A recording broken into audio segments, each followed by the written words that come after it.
By day, she posts selfies with captions like, independent, unbothered, thriving. By night, her phone screen glows in the dark. No texts, no calls, just silence. Tears fall quietly as she scrolls through pictures of couples, wondering if she's missing something she can't admit. This isn't one woman's story. It's the silent reality of millions. We're living in an era where independence is praised, and rightly so. Women today are more educated, more financially capable, and more career-driven than ever before. They own their own homes, travel solo, and make their own money. They don't need a man. At least that's what they've been told. And that message, I don't need a man, has become a cultural anthem. It's written in songs, worn on t-shirts, and echoed in TikTok trends. Needing someone is seen as weakness. Wanting a relationship is often framed as outdated or regressive. In many circles, emotional dependence is practically taboo. But beneath the slogans and the self-help affirmations, there's another truth. A truth that rarely gets shared on social media, one that reveals itself only in private moments, after a bad date, during a lonely holiday, or when life gets quiet enough to hear your own thoughts. Because while modern women may not need a man to survive, many still want a partner to share life with. They want connection, affection, emotional safety. But saying that out loud, admitting you crave intimacy, it feels almost like betrayal to the image of strength they've worked so hard to build. The result is a split identity, the external persona of strength and the internal longing that's carefully hidden. It's not hypocrisy. It's a conflict born from pressure. Society told women to be strong, but never explained how to be strong and emotionally fulfilled at the same time. In this video, we're going to explore that emotional tension. Why so many modern women feel the need to project hyper-independence, and what's really happening behind the scenes. This isn't an attack. It's a conversation. A mirror held up to a generation that's been told they can have it all, but quietly wonder, why does it still feel like something's missing? To understand why so many modern women proudly say, I don't need a man, we have to look back at history, culture, and the evolution of gender roles. Just a few generations ago, a woman's survival often depended on marriage. Social structures were built around the idea that a woman's place was in the home, her value tied to her husband and her children. She wasn't encouraged to dream beyond that. Ambition, independence, those were luxuries few could afford. But the world changed, fast. The second wave of feminism in the 1960s and 70s pushed for legal equality, reproductive rights, and opportunities in education and the workplace. Women began stepping into roles they had been previously denied: CEOs, scientists, lawyers, political leaders. Independence was no longer a dream. It became a goal, and eventually an expectation. By the 1990s and 2000s, a new kind of woman emerged in media and pop culture: the girl boss. She had a career, her own apartment, and didn't rely on anyone. Shows like Sex and the City celebrated this lifestyle. Independence wasn't just an option, it was glamorous, powerful, and for many, necessary. Add to that the economic realities of the modern world. In many urban societies, women had to become independent.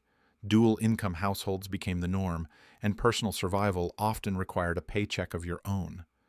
So the message that took root was simple: rely on yourself, trust no one, build your own life. But here's the catch: while society shifted expectations, emotional needs remained human. Being independent professionally doesn't erase the desire for love, intimacy, or partnership. Yet women were now navigating a tricky contradiction. Be strong, but don't be too vulnerable. Be soft, but not needy. Want connection, but never admit you need it. This cultural shift empowered women, yes, but it also confused them. Many grew up with mothers who told them to never depend on a man, and social media that told them to prioritize freedom over romance. But what if that freedom came with emotional isolation?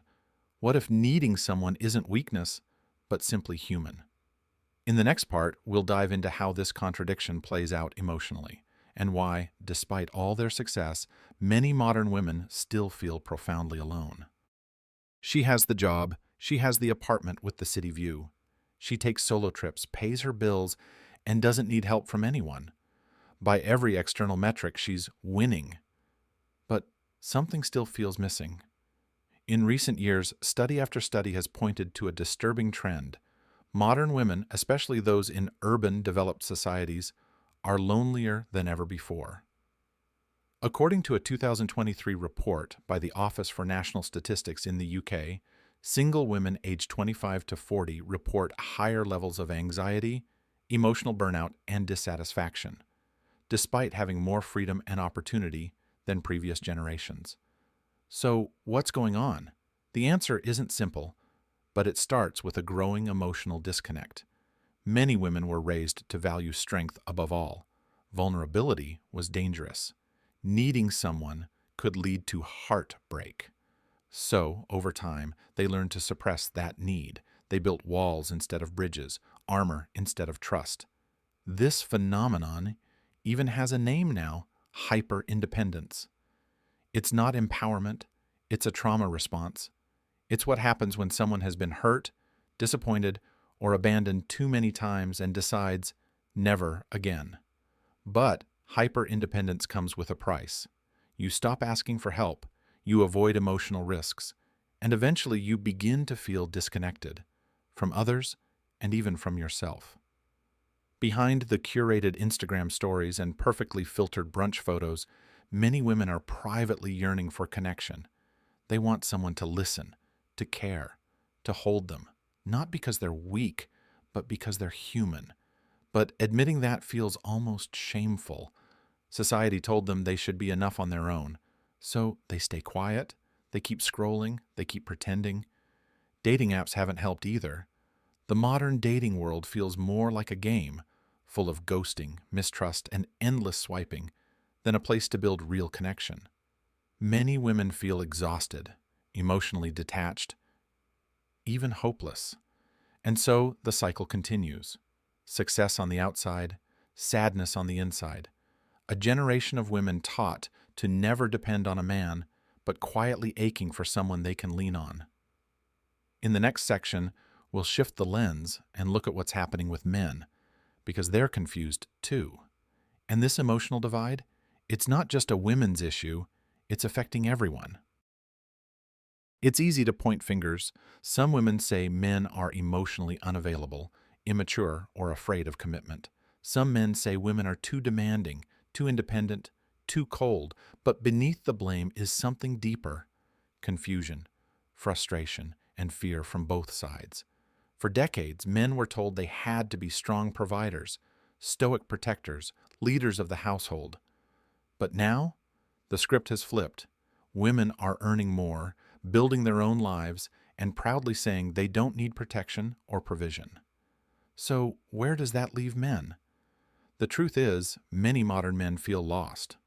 They're unsure what women want, what role they're supposed to play, and whether they're even welcome in relationships anymore. When they try to be traditional, they're called controlling. When they try to be vulnerable, they're told to man up. The rules keep changing, and no one gave them a new playbook. Meanwhile, women, conditioned to guard their hearts, often struggle to trust or to let someone in. The result? A constant push and pull. One side wants to be needed, the other refuses to need. And in the middle, silence, ghosting, short-term flings, or emotionally starved relationships that never go anywhere. The modern dating scene has turned into a battlefield of expectations. Both sides are scared of being used, of being hurt, of being misunderstood. So they hide behind personas: alpha male, boss babe, emotionally unavailable, too good for love. But underneath, they're just people who want to connect. The problem isn't that women don't need men, or that men are no longer useful. The problem is that we've forgotten how to value emotional interdependence, how two people can support each other without losing themselves. Men need emotional space to be soft without being mocked. Women need space to want love without feeling weak. and both need to unlearn the lies they've been told about what strength, success, and connection are supposed to look like. In the final section, we'll explore what a new version of strength could look like. One that isn't based on walls and distance, but on honesty, vulnerability, and shared humanity. We've been told that strength means doing it all alone, that depending on someone makes you weak, that the only way to protect your heart is to build a wall around it. But maybe it's time to redefine what strength really means. Because true strength, it's not in the isolation. It's in the courage to say, I want to share my life with someone. Modern women have achieved incredible things. They've broken glass ceilings, started companies, raised families, traveled the world, and proven they can stand on their own. That will never change. But being capable doesn't mean you have to go through life alone. Independence and intimacy are not opposites. They can coexist. The real challenge now isn't about proving your worth. It's about allowing love without fear. Letting someone in, not because you're empty, but because you're full enough to give and receive. The same goes for men. Vulnerability isn't weakness, it's the foundation of trust. Emotional presence isn't optional anymore, it's necessary. We're not living in the 1950s. Emotional intelligence, communication, and shared growth are the new power couple traits. So how do we move forward?